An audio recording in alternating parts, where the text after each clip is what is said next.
Info Channel. Subscribe now.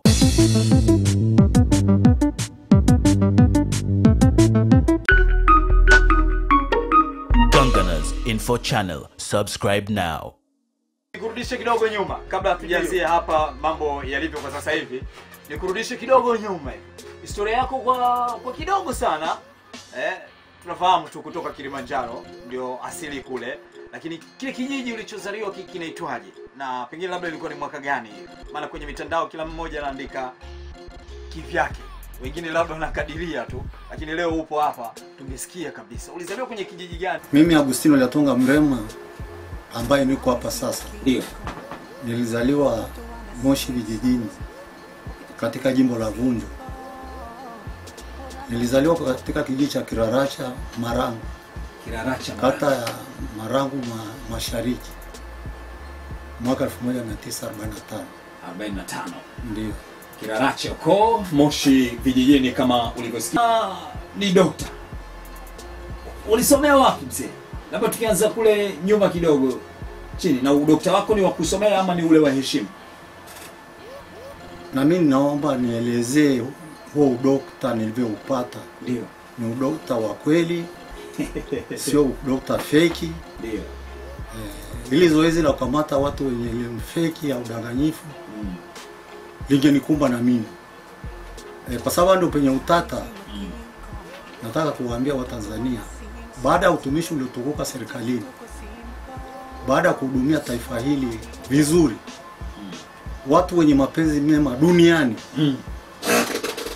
waliamua kutoa heshima zao kwa watu walio kutambua mchango wao. Kama rais juzi ulimuona alitoa heshima kwa ile kamati kutunuku vyeti vile. Vyeti. Wao wametunuku ile kamati ya uchunguzi, kamati ya maadili. Lakini mimi nimetunukiwa cheti cha PhD cha heshima. Kutambua uwezo wangu, kutambua kazi zangu, kutambua utumishi wangu. Kwa hiyo hii kamati ilitoka chuo kikuu cha Agape Afrika Kusini. Kwa hiyo wakatembelea Tanzania miongoni mwa nchi nyingi, wakaangalia mtu mwenye rekodi ya utumishi uliotukuka, wakahoji watu, basi wakaamua kwamba huyu Agustino Lyatonga Mrema anastahili kupewa degree ya heshima, PhD, doctor. Na katika kupokea cheti changu alikuwa Ana Makinda. Na ndio sababu pungeni alikuwa nikinunua mkono nataka kusema Dr. Mrema. Sasa watu walikuwa wananuna, wanakasirika. Asingeweza kuniita dokta hivi. Kununa kwa watu, kukasirika kwa watu ni wivu, ni chuki ama ni nini? Watu walikushajenga chuki. Watu wanakuona mtu umekuwa waziri wa mambo ya ndani, hawakutegemea, umefanya makubwa. Ndio. Rais amekupandisha cheo kwa naibu waziri mkuu, mtu watatu kwa madaraka kutoka rais. Umekuja kuwa waziri wa kazi na maendeleo ya vijana. Na unatoka kwa hiari yako. Sio kwamba kwa kutumbuliwa. Mimi sikutumbuliwa, bali unatoka kwa hiari yako. Mimi nilikosana na serikali kwa kuisema bungeni kitu ambacho serikali yote duniani ukivua nguo bungeni haiwezi kukubali. Ukikataa uongozi wa pamoja unafukuzwa. Kwa hiyo nikafukuzwa. Mimi sikutumbuliwa kwa sababu wanaotumbuliwa ni watu wa zembe, wala rushwa, watu ambao wapendi maendeleo ya taifa. Wapendi maendeleo ya taifa. Unakumbuka shule ya msingi ulisoma shule gani? Shule ya msingi nilisoma Makom Primary School. Ambayo iko wapi Makom? Iko huko Kiraracha. Moshi vijijini. Kata ya Vunjo Mashariki. Sawa, ni siasa zilikuingiza kwenye serikali ama serikali ilikuingiza kwenye siasa? Kipi ni sahihi ukisema? Ninaona kilichoniingiza serikalini ni siasa zangu. Nikiwa mwalimu wilaya mbalimbali za Vunjo, za Kilimanjaro, fanya kazi Moshi, Mwanga, kufanya kazi Sami. Kwa hiyo nilionyesha dalili. Kwa kifupi Kilimanjaro ile ulimaliza kwa majukumu mbalimbali. Kwa kwenda kufanya kazi ndio hapo nilipoonekana. Nilikwenda Mara kwanza baada ya kuonekana nimefanya kazi yangu vizuri kama mwalimu, nishaguliwa kwa mratibu wa elimu wa kata. Ndio. Baadaye Chama cha Mapinduzi CCM kilipa nafasi ya kwenda kusoma Social Science and Management kule Kivukoni. Kwa hiyo nikapata cheti cha Kivukoni kule chuo cha Mwalimu Nyerere. Cha Mwalimu Nyerere. Namna ya uongozi, namna ya kutumikia watu, uadilifu, namna kupambana na ulaji rushwa. Kwa hiyo hapo ndio taifa pengine lilianza kuniona kwamba kuna uwekezaji mzuri kwenye huyu mtu. Na ukaingia rasmi sasa kwenye siasa. Napata zawadi ya 50,000. Haya, nikaenda Magendo. Nchi ilikuwa inafilisika. Rasilimali za nchi zinapitishwa. Tanzania inakuwa shamba la bibi. Nikasema mtu yoyote atakayekamata Magendo nitampa 10% ya mali ile. Sasa niliona kwa nini nchi inapoteza? Tukingangania sheria mambo yatachelewa na hutakuwa na moyo. Kwa hiyo nikasema kila mtu atakaye uweza kuzuia magendo, kuzuia mali ya wizi, tutathaminisha yale mali aliyokamata na atapewa 10%. Na kipindi hiko ndio kile kipindi ambacho kulikuwa na magendo mengi sana. Kwa hiyo yakasimama kwa sababu hata polisi kasema mishahara ni midogo. Haiwezekani mtu aishi kwa huo mshahara anaopata. Atakula rushwa. Sasa kuliko kushirikiana na wahalifu wanaovusha magendo, nikawaambia awe polisi, awe raia, mtu yeyote atakayeweza kuisaidia serikali kuzuia wizi, kukamata magendo, tutampa 10% ya hiyo mali aliyokamata. Na leo umependeza sana. Ni nani ambaye amekuvalisha wakati unatoka nyumbani hivi ambavyo umevaa? Ama uliamua tu bwana leo naenda kwenye interview, ngoja nichukue vile vitu vyangu koti kama hiyo? Ni nani ambaye amekuvalisha? Ni mke wangu. Mke wako Rose Mrembo. Rose Mrembo. Alitaka nionekane smart kwa sababu kwanza nilikuwa naumwa. Nilikuwa mnyonge. Hata ukiangalia sura yangu na nimekuwa kijana. Sasa naanza kupendeza hivi. Kwa hiyo unawiri yani kwa kifupi. Nashukuru. Na hapo kwenye ulipokuwa unaumwa, wapo ambao kwa sasa wanaoji afya yako, uimara wa afya yako. Nini ambacho kilikuwa kinakusumbua? Nakiri kwamba nilikuwa naumwa. Afya yangu ilikuwa mbaya. Haikuwa sasa kama unavyosema. Nikaenda kutibiwa China, India. Nchi kabisa. Nilitibiwa tangu 2011, India 2012, nikaenda tena 2013, 14, 16. Sasa niliporudi juzi mwaka 2017 ndio wataalamu kule India kwenye ripoti yao kwa kutumia mashine ya PET scan wakagundua nini?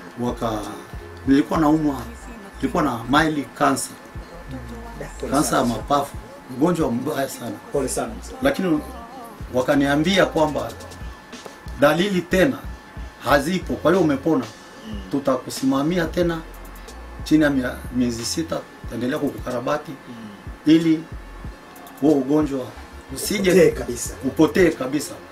Kwa hiyo nilikuwa naumwa, sio siri, na kuumwa kwangu kulitumiwa na wapinzani wenzangu kunifanya kuna maana gani hapo?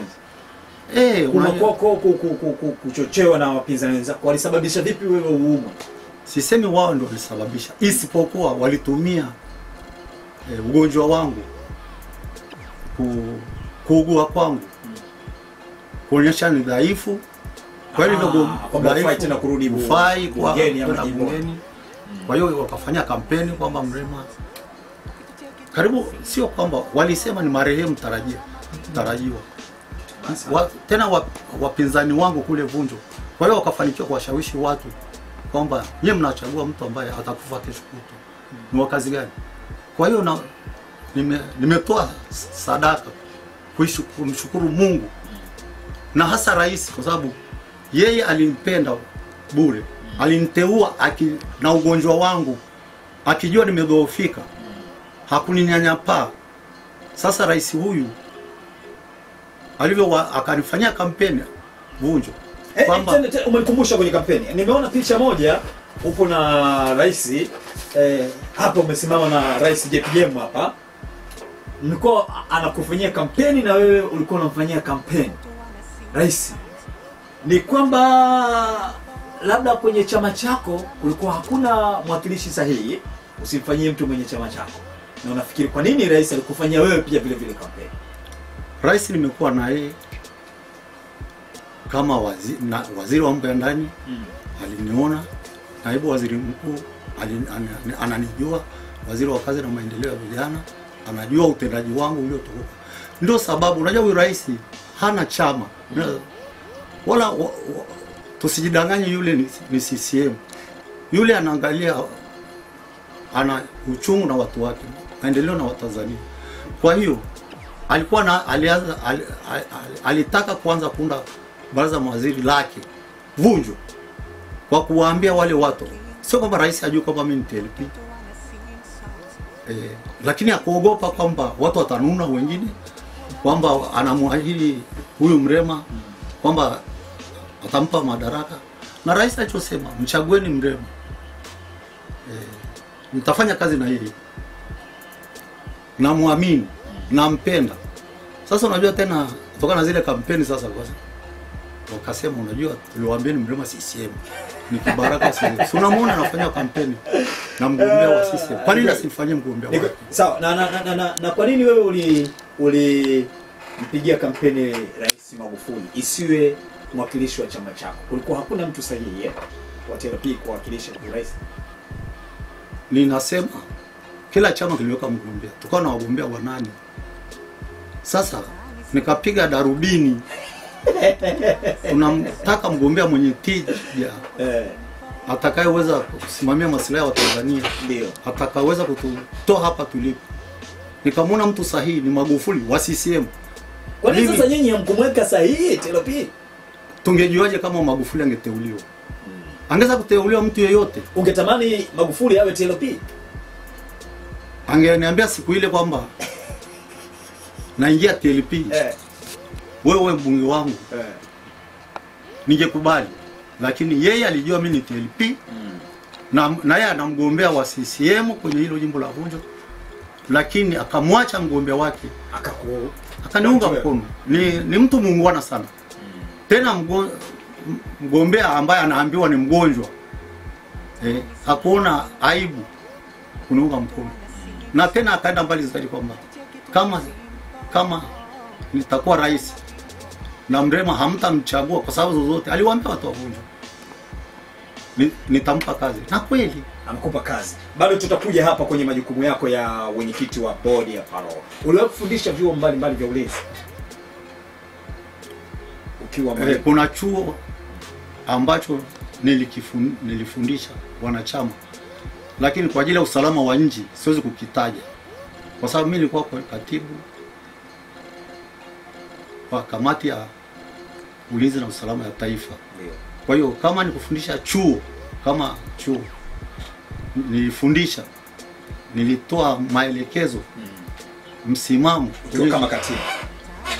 Nikiwa kama katibu wa kamati ya ulinzi na usalama wa taifa. Wanasema kwamba waziri wa mambo ya ndani inabidi awe fiti, yuko vizuri, imara, wa mazoezi. Yani enzi zako wewe ulikuwa fiti kiasi gani na unaweza ungepambana hata na mhalifu? Ushawahi kupambana naye enzi hizo?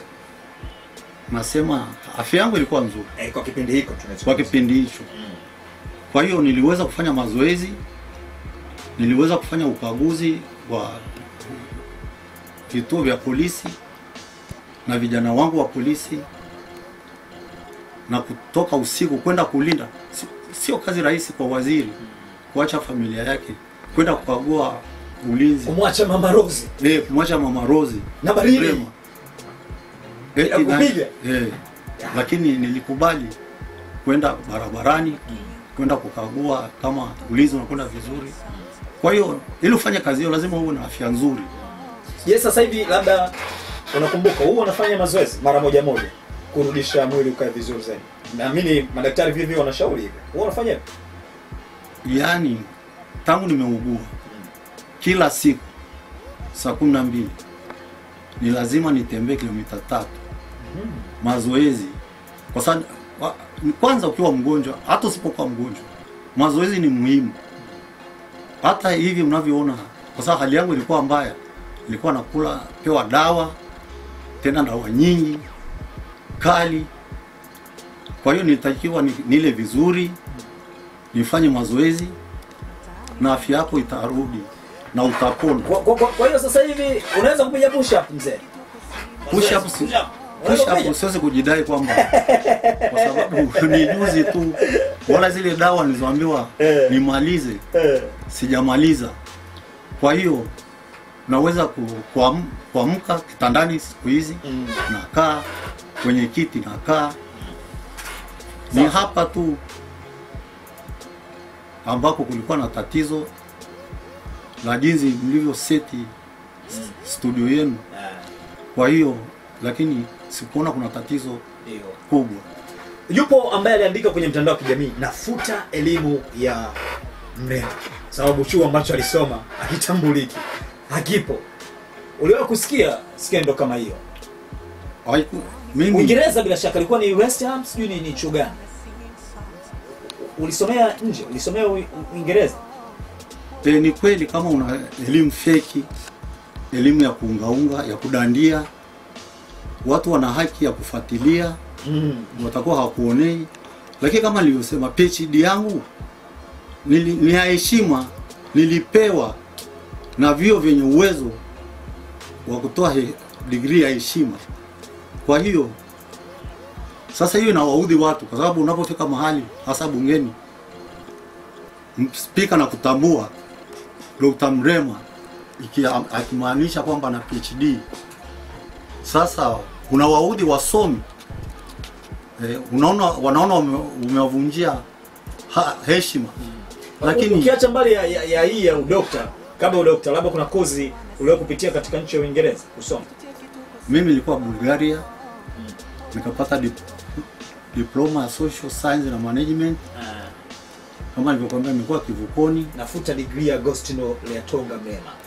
Ameandika hapo mtu mmoja. Ani kwamba elimu yako yani sio, anasema degree yako ukipata kihalali. Sema mtandao hapa kidogo unasumbua, lakini utakaa sawa. Nitasoma kidogo baadhi ya maneno. Chuo ulichokisomea huko Uingereza akitambuliki. Wala sio Uingereza. Ni Marekani, California. Kwa mbona watu wanasoma kwa njia ya mtandao? Unafanya mtihani kwa njia ya mtandao. Pacific West University. Ulisoma hapo? Pacific Western University, California. Mimi sikwenda kule isipokuwa kwa correspondence. Onyesha mambo hapo kwenye TV, uone mtu aliandika kwenye mtandao mmoja hivi. Uko kanda kama unasikia. Gunganers Info Channel. Subscribe now.